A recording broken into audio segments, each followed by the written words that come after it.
ശ്രീ ജലീൽ പുനലൂർ, ഇവിടെ സംസ്ഥാന സർക്കാരിൻ്റെ നിലപാട് എന്താണ്? യുവതീ പ്രവേശനവുമായി ബന്ധപ്പെട്ട് 2018 സംസ്ഥാന സർക്കാർ സ്വീകരിച്ച നിലപാടിൽ നിന്ന് വ്യത്യസ്തമായി 2025 ആഗോള അയ്യപ്പ ഭക്ത സംഗമം നടത്തുമ്പോൾ എല്ലാ വിശ്വാസികളും ഒരേ സ്വരത്തിൽ പറഞ്ഞ ചില കാര്യങ്ങളുണ്ട്, ചില ചോദ്യങ്ങളുണ്ട്. എന്തിനാണ് ഈ അയ്യപ്പ ഭക്ത സംഗമം? അത് ശബരിമലയുടെ ഉന്നതിക്ക് വേണ്ടിയാണെങ്കിൽ, വികസനത്തിനു വേണ്ടിയാണെങ്കിൽ, ഇത്രയും നാളും അടിസ്ഥാന സൗകര്യ വികസനങ്ങൾ പോലും കണ്ടില്ലെന്ന് നടിച്ചുകൊണ്ട് ഭക്തരെ 14-16 മണിക്കൂറുകൾ നീണ്ട നിരയിൽ നിർത്തിക്കൊണ്ടുള്ള ഈ ദുരിത തീർത്ഥാടന കാലം നൽകിയ ഈ സർക്കാർ ഈ അവസരത്തിൽ എന്തിന് ഇത്തരത്തിലുള്ള ഒരു അയ്യപ്പ ഭക്ത സംഗമം നടത്തുന്നു? അതിലുമുപരി 2018 യുവതീ പ്രവേശനവുമായി ബന്ധപ്പെട്ട് സർക്കാർ നടത്തിയ ആചാര ലംഘനത്തിനെതിരെ യഥാർത്ഥ വിശ്വാസികൾ പ്രതികരിച്ചപ്പോൾ അവരെയൊക്കെ 100 കണക്കിന് കള്ളക്കേസുകളിൽ പെടുത്തിയ നിലപാടിൽ നിന്ന് സർക്കാർ പിന്നോട്ടു പോകുമോ? അതോടൊപ്പം തന്നെ സുപ്രീം കോടതിയിൽ സത്യവാങ്മൂലം ഉൾപ്പെടെയുള്ള കാര്യങ്ങളിൽ സംസ്ഥാന സർക്കാരിന്റെ നിലപാടിൽ മാറ്റം വരുമോ? പക്ഷേ ഈ ചോദ്യങ്ങൾക്കൊന്നും ഇതുവരെ ഉത്തരം നൽകിയിട്ടില്ല. പിന്നീട് എന്തിനാണ് ഈ അയ്യപ്പ ഭക്ത സംഗമം നടത്തിയത് കഴിഞ്ഞ ദിവസം? വാസ്തവവിരുദ്ധവും സത്യവിരുദ്ധവുമായ കാര്യങ്ങൾ പ്രചരിപ്പിച്ചുകൊണ്ട് അധികകാലം BJPക്ക് മുന്നോട്ട് പോകാൻ സാധിക്കില്ല. അതിൻ്റെ ഏറ്റവും വലിയ തെളിവാണ് BJP നേതാക്കളെ പോലും ഈ അയ്യപ്പ സംഗമത്തിന്റെ ദോഷം ബോധ്യപ്പെടുത്തുവാൻ BJP നേതൃത്വത്തിന് സാധിച്ചിട്ടില്ല. BJPയുടെ ഏറ്റവും സീനിയറായ ലീഡർ 80 പാർലമെന്റ് സീറ്റിലധികമുള്ള ഇന്ത്യയുടെ ഹൃദയമായ UPയുടെ മുഖ്യമന്ത്രി, അദ്ദേഹത്തെക്കാൾ വലിയ ഒരു BJPക്കാരൻ ഈ രാജ്യത്ത് ഉണ്ട് എന്ന് BJPയുടെ പ്രതിനിധി എന്തായാലും അവകാശപ്പെടില്ലല്ലോ. ആ യോഗി ആദിത്യനാഥിനെ പോലും സർക്കാർ നടത്തുന്ന ഈ മഹാസംഗമത്തിന്റെ വസ്തുത ബോധ്യപ്പെടുത്താൻ BJPയെ കൊണ്ട് സാധിച്ചോ? ഈ നാട്ടിലെ മഹാഭൂരിപക്ഷം വരുന്ന ഹൈന്ദവ സമൂഹത്തെ പ്രതിനിധീകരിക്കുന്ന NSS, SNDP, KPMS, ഇതിനപ്പുറം ആരാണ് ഈ കേരളത്തിലുള്ളത്? അതിന്റെ മുഴുവൻ സംഘടനാ നേതാക്കളെയും വേദിയിലിരുത്തിക്കൊണ്ട്, എരുമേലി മുസ്ലിം ജമാഅത്തിന്റെ പ്രസിഡന്റിനെ അടക്കം വേദിയിലിരുത്തിക്കൊണ്ട് ശബരിമല നൽകുന്ന, അതിന്റെ ദർശനം നൽകുന്ന മഹാസന്ദേശം ലോകത്തെ ബോധ്യപ്പെടുത്താൻ സാധിച്ച ചാരിതാർത്ഥ്യത്തിലാണ് ഇടതുപക്ഷ സർക്കാർ. നിങ്ങൾ പറയുന്നുണ്ടല്ലോ 2018 നിർഭാഗ്യകരമായ സംഭവങ്ങളെ സംബന്ധിച്ച്. ശബരിമല സന്നിധാനത്തെ BJP കാണുന്നതിന് മുമ്പ് തിരിച്ചറിഞ്ഞ ആളുകളാണ് ഇവിടുത്തെ കമ്മ്യൂണിസ്റ്റുകാരും ഇടതുപക്ഷവും മറ്റു മതവിശ്വാസികളും. BJPക്ക് ശബരിമലയെ സംബന്ധിച്ച് ബോധ്യം വന്നത് 2018. അത് അയോധ്യയെ സംബന്ധിച്ച് പണ്ട് ദേശീയ തലത്തിൽ ബോധ്യം വന്നതുപോലെ തന്നെയാണ് 2018 സുപ്രീം കോടതി വിധി വന്നപ്പോൾ പിറ്റേന്നത്തെ ജന്മഭൂമി പത്രത്തിന്റെ തലക്കെട്ട് നിങ്ങൾ വേണമെങ്കിൽ ഒന്ന് വായിക്കണം. ഇടതുപക്ഷ സർക്കാരാണോ സുപ്രീം കോടതിയിൽ പോയത്? സുരേഷ് ഗോപി, ഇന്നത്തെ BJPയുടെ കേരളത്തിലെ ഏറ്റവും സീനിയറായ MP, അദ്ദേഹം അതിനെ സംബന്ധിച്ച് ബൈറ്റ് കൊടുത്തത് ഇവിടുത്തെ യൂട്യൂബിൽ ലഭ്യമാണ്. കാരണം എത്രയോ കാലം മുമ്പ് ഈ വിധി ഉണ്ടാകേണ്ടതായിരുന്നു എന്നാണ് സുരേഷ് ഗോപി പറഞ്ഞത്.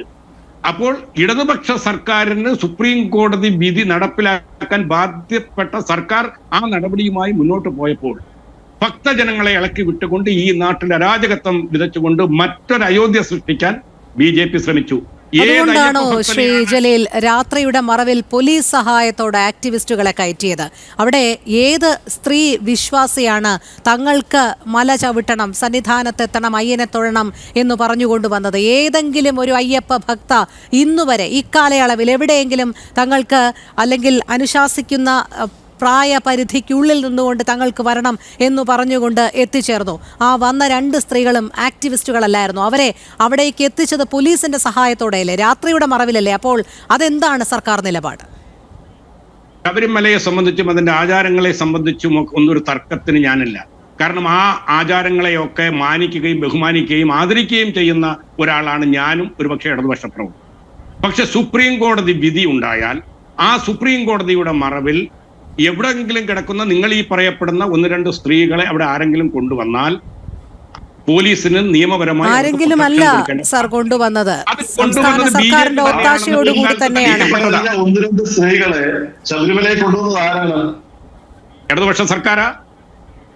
ഇടതുപക്ഷ സർക്കാരിന് അങ്ങനെ ബാധ്യതയുണ്ടോ? താങ്കൾ ആചാര ലംഘനത്തെ കുറിച്ച് പറഞ്ഞപ്പോ ഞാനൊന്ന് ചോദിച്ചോട്ടെ.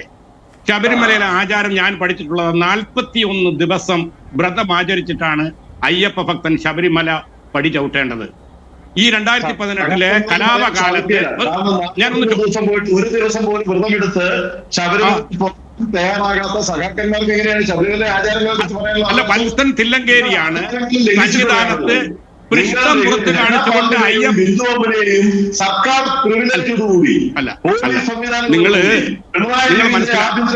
പോലീസിനെ കൊണ്ട് നിങ്ങൾ ശബരിമലയെ കൊണ്ടുപോയി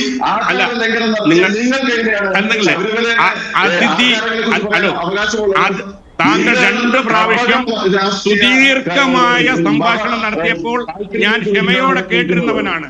ഹിന്ദു ദർശനത്തിൽ പ്രത്യേകം പറയുന്നു അതിഥി ദേവാഭവ. ഒരു അതിഥിയെ വിളിച്ചിരുത്തിയാൽ അയാളെ കേൾക്കാനുള്ള മാന്യത BJP-ക്കാർക്ക് ഉണ്ടാകില്ല. കാരണം നിങ്ങൾക്ക് മഹനീയമായ ഹൈന്ദവ ദർശനവുമായിട്ട് യാതൊരു ബന്ധവുമില്ല എന്ന് തെളിയിക്കപ്പെട്ടിട്ടുണ്ട്. എന്നെ താങ്കൾ കേൾക്കണം. താങ്കളുടെ മൂലം വരുമ്പോൾ താങ്കളുടെ ഒരു ബന്ധമില്ല. താങ്കൾ എന്നെ കേൾക്കണം. അതാണ് നീതി.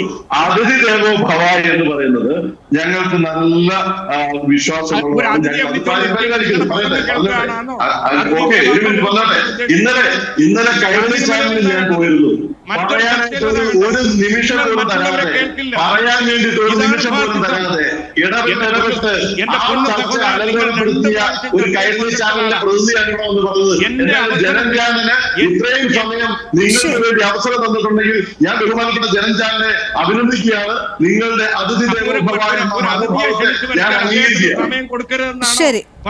ചിന്താഗതിയുള്ള BJP-യുടെ ചിന്താഗതി. അയ്യപ്പ സന്നിധാനത്തിൽ ഒരു ഭക്തനെയും ഒരു ഒരു കേരള പോലീസും ആക്രമിച്ചിട്ടില്ല.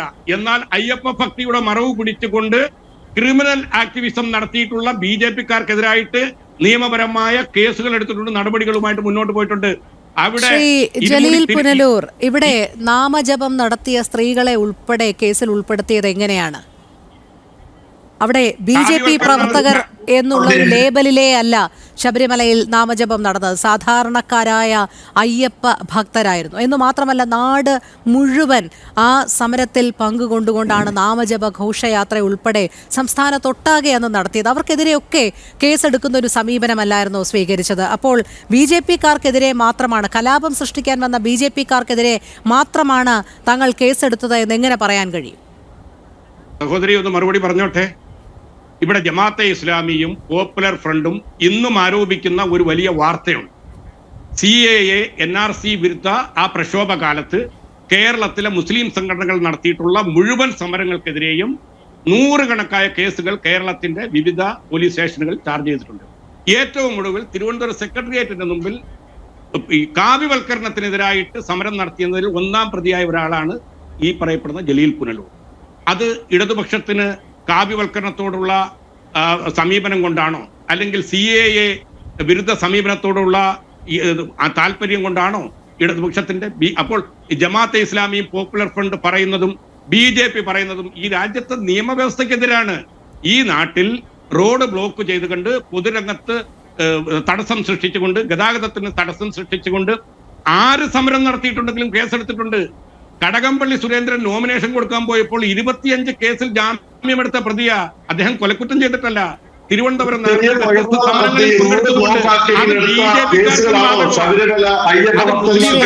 അതാണ്. അതെ, ശ്രീ ജലീൽ പുനലൂർ, നാമജപ ഘോഷയാത്രയിൽ എവിടെയാണ് റോഡ് സ്തംഭിപ്പിച്ചത്?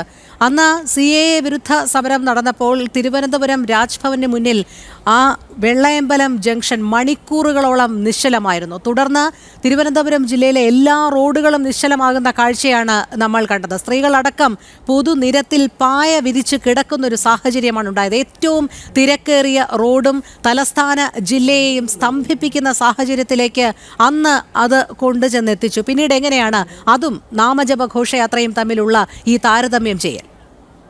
ആയിരക്കണക്കിന് കേസുകളാണ് CAA വിരുദ്ധ പ്രക്ഷോഭത്തിന്റെ പേരിൽ കേരളത്തിൽ രജിസ്റ്റർ ചെയ്തിട്ടുള്ളത്.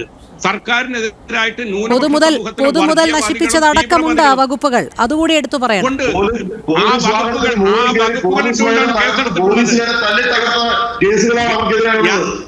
ശബരിമല സംരക്ഷണ സമിതി നടത്തിയിട്ടുള്ള സമരങ്ങളിൽ, അയ്യപ്പ ഭക്തന്മാർ നടത്തിയ സമരങ്ങളിൽ ഏത് പോലീസുകാരെയാണ് കല്ലെറിഞ്ഞത്? ഏത് പോലീസുകാരെയാണ് തല്ലി തകർത്തത്?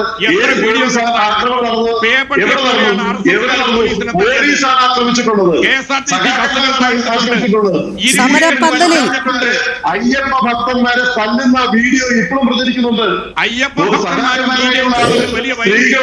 അയ്യപ്പ ഭക്തരെ തല്ലുന്ന വീഡിയോ മാത്രമല്ല, അതിലും മതിയാകാതെ ആ അയ്യപ്പ ഭക്തർ വന്ന വാഹനങ്ങൾ വരെ അടിച്ചു തകർക്കുന്ന പോലീസുകാരെ നമുക്കിപ്പോഴും ദൃശ്യങ്ങളിൽ കാണാം. എന്ന് മാത്രമല്ല, നാമജപ ഘോഷയാത്രയ്ക്ക് വേണ്ടി സജ്ജീകരിച്ചിരിക്കുന്ന സമരപ്പന്തലിനകത്ത് കടന്ന് പോലീസുകാർ അകത്ത് കടന്ന് അയ്യപ്പന്റെ ചിത്രം അവിടെ നിന്നും നീക്കി നിലത്തേക്കിടുന്ന ദൃശ്യങ്ങളും ഇപ്പോഴും നമുക്ക് കാണാം. ശ്രീ ജലീൽ പെനുലൂർ, അപ്പോൾ നമുക്ക് എങ്ങനെയാണ് ഒരു പൊതുമുതൽ നശിപ്പിക്കുന്ന അക്രമാസക്തമായ ഒരു സമരവും തികച്ചും സമാധാനപരമായി റോഡിൽ കുത്തിയിരുന്ന സ്ത്രീകൾ അടക്കമുള്ളവർ നാമജപം നടത്തുന്നതിനെയും താരതമ്യം ചെയ്യുക എന്നുള്ളത് മനസ്സിലാകുന്നില്ല?